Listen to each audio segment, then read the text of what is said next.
आज की कक्षा में आप सभी का स्वागत है। आज हम पढ़ेंगे क्रिया विशेषण के बारे में, जिसको अंग्रेजी भाषा में एडवर्ब भी कहा जाता है।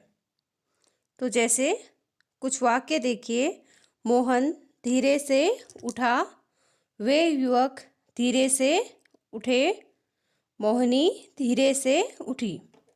तो इन वाक्यों में आप देख रहे हैं कि धीरे से शब्द का प्रयोग किया गया है। अब यहाँ पे पहले वाले वाक्य में और दूसरे वाले वाक्य में धीरे से में कोई अंतर नहीं हुआ है। तो यह क्या है? अविकारी शब्द है, अर्थात इसे हम अव्यय कहेंगे, जो बदलते नहीं हैं। तो अव्यय अगर परिभाषा के रूप में देखें, जो शब्द या पद लिंग, वचन या कारक के बदलने पर भी नहीं बदलते, उनको हम अव्यय कहते हैं। अर्थात अगर किसी वाक्य में कोई शब्द हो, उसमें लिंग का परिवर्तन हो रहा है, वचन का परिवर्तन हो रहा है और कारक भी बदल रहा है, लेकिन वह शब्द ज्यों का त्यों बना हुआ है, तो उसको हम अव्यय कहेंगे। उदाहरण देखिए, जैसे मोहन धीरे से उठा, मोहिनी धीरे से उठी। तो इन दो वाक्यों में लिंग बदल रहा है। मोहन की जगह पे हमने दूसरे वाक्य में मोहिनी का प्रयोग किया और क्रिया उठा की जगह हमने उठी का प्रयोग किया, लेकिन बीच में जो आप देख रहे हैं धीरे से, उसमें कोई परिवर्तन नहीं हुआ। तो ये हमारा एक अविकारी शब्द है धीरे से, और इसे हम अविकारी शब्दों को हम अव्यय भी कहते हैं। क्योंकि जो अव्यय इसलिए कहा जाता है इनको, ये कभी भी बदलते नहीं, ये ज्यों के त्यों बने रहते हैं। तो अगर परिभाषा के रूप में देखें कि जो पद लिंग, वचन या कारक के बदलने पर भी नहीं बदलते, उनको अव्यय कहते हैं। अब अव्यय के भेदों की अगर चर्चा की जाए तो अव्यय के 5 भेद होते हैं।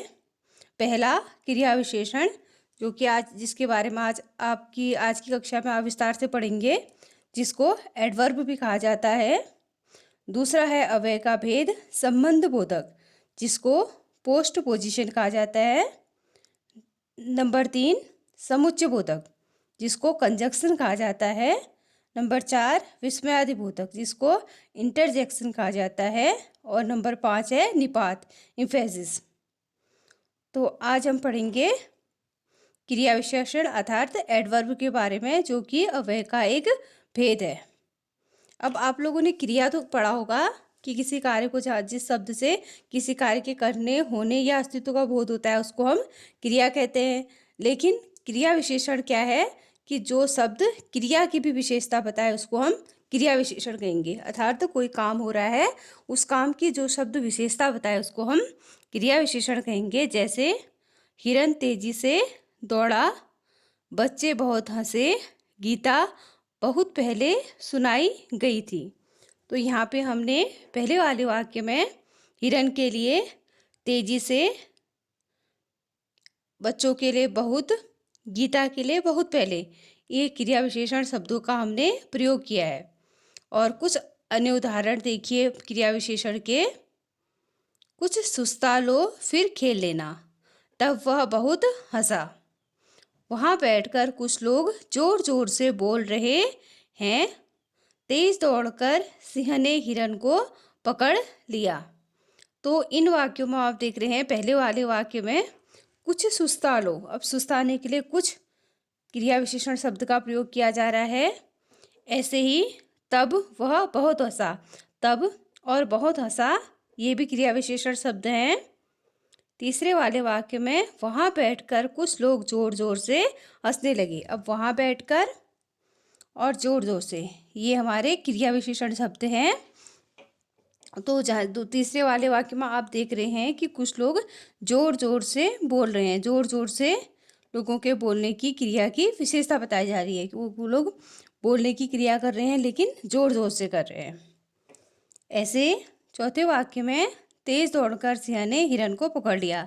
अब जो सिंह है, शेर, दौड़ा, कैसा दौड़ा? वो तेज दौड़ा। अब तेज उसकी क्या है? क्रिया की विशेषता है, क्रिया है उसकी दौड़ना, और दौड़ने की विशेषता क्या है? तेज। तो ये उसके क्रिया की विशेषता बताई जा रही है। तो इससे पता चला कि हमें क्रिया की विशेषता बताने वाले शब्द क्रिया विशेषण कहलाते हैं। अब क्रिया विशेषण के अगर भेदों की बात की जाए तो क्रिया विशेषण के 4 भेद होते हैं।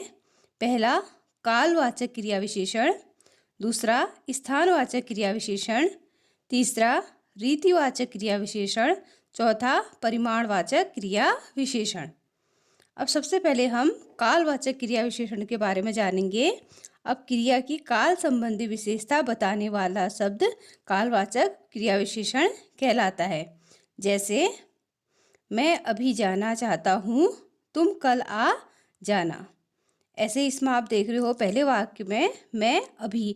अब जो अभी शब्द है वो काल अर्थात समय के बारे में बता रहा है कि जो व्यक्ति है वो मैं व्यक्ति, या आप खुद के बारे में भी कह सकते हो कि मैं अभी जाना चाहता हूँ। तो अभी क्या है, उसका समय है, काल है। ऐसे ही तुम कल आ जाना, कल क्या है, काल है, समय है। तो ये कालवाचक विशेषण के अंतर्गत आएंगी।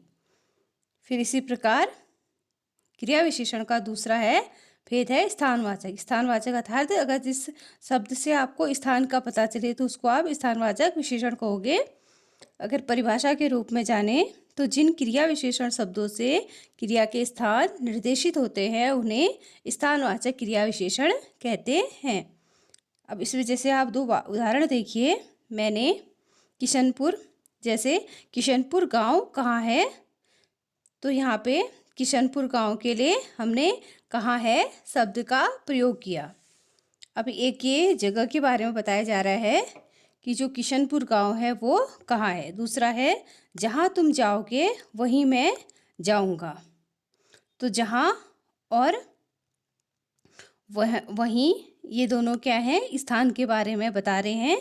पहले वाले वाक्य में जो किशनपुर है वो भी एक जगह के बारे में बताया जा रहा है। तो ये स्थानवाचक क्रिया विशेषण के अंतर्गत आएंगे। अब क्रिया विशेषण का अगला भेद है रीतिवाचक क्रिया विशेषण। रीति अर्थात क्रिया के करने या होने की रीति का बोध हो, जिससे किसी काम के करने या होने के रीति अर्थात उसके ढंग का आपको पता चले तो उसको आप रीतिवाचक क्रिया विशेषण कहोगे।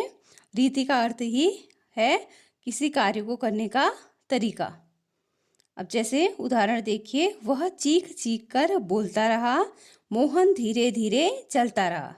अब उसने बोला तो कैसे बोला, जोर जोर से चिल्ला चिल्ला के। मोहन चला तो कैसे चला, धीरे धीरे। तो ये क्या है, उसकी रीति के बारे में बता रहा है आपको। तो जहाँ पे इस प्रकार के वाक्य होंगे, चीख चीख कर, धीरे धीरे जैसे शब्द होंगे, तो वह हमारे रीतिवाचक क्रिया विशेषण के अंतर्गत आएंगे। अब अगला भेद है परिमाणवाचक क्रिया विशेषण। परिमाण मतलब जो पद क्रिया के परिमाण अथवा मात्रा का बोध कराते हैं उन्हें हम परिमाणवाचक क्रिया विशेषण कहेंगे। अगर हम परिभाषा के रूप में देखें तो जो पद अर्थात शब्द जिस शब्द से किसी क्रिया के परिमाण मतलब उसके नापतोल का आपको पता चल रहा है कि किस मात्रा में हंस रहा है या किस मात्रा में वो रो रहा है, वो कितना हंस रहा है, कितना रो रहा है, तो इसको हम परिमाणवाचक विशेषण के अंतर्गत लेंगे। जैसे मेरी बात सुनकर वह बहुत हंसा। अब बहुत शब्द क्या बता रहा है कि उसके हंसने की मात्रा बता रहा है कि वो कितना हंसा, बहुत हंसा। ऐसे ही दूसरा वाक्य, अधिक मत खाओ और जो खाओगे वह बहुत चबाओगे। तो यहाँ पे इस वाक्य में हमें बताया जा रहा है कि व्यक्ति को अधिक नहीं खाना है। यहाँ पे भी हमें मात्रा का पता चल रहा है किसी चीज़ की, तो वो क्या है, हमें परिमाणवाचक विशेषण है। ऐसे ही अगला, तो जितना भी हमने पढ़ा उससे हमें पता चला इस पाठ के आधार पर क्रिया विशेषण के बारे में कि जिन पदों में लिंग, वचन, कारक, क्रिया, काल आदि के कारण कोई परिवर्तन नहीं होता उनको हम अव्यय कहते हैं। अर्थात जिन शब्दों में आपका अगर कोई लिंग बदल रहा है वाक्य में, जैसे एक वाक्य आपने बनाया, दूसरा वाक्य बनाया, उसमें क्या हो रहा है, लिंग में परिवर्तन हो रहा है किसी के नाम में। जैसे स्त्री जाति का शब्द है तो वहाँ पे पुरुष जाति का शब्द लिया और वहाँ पे काम भी बदल रहा है।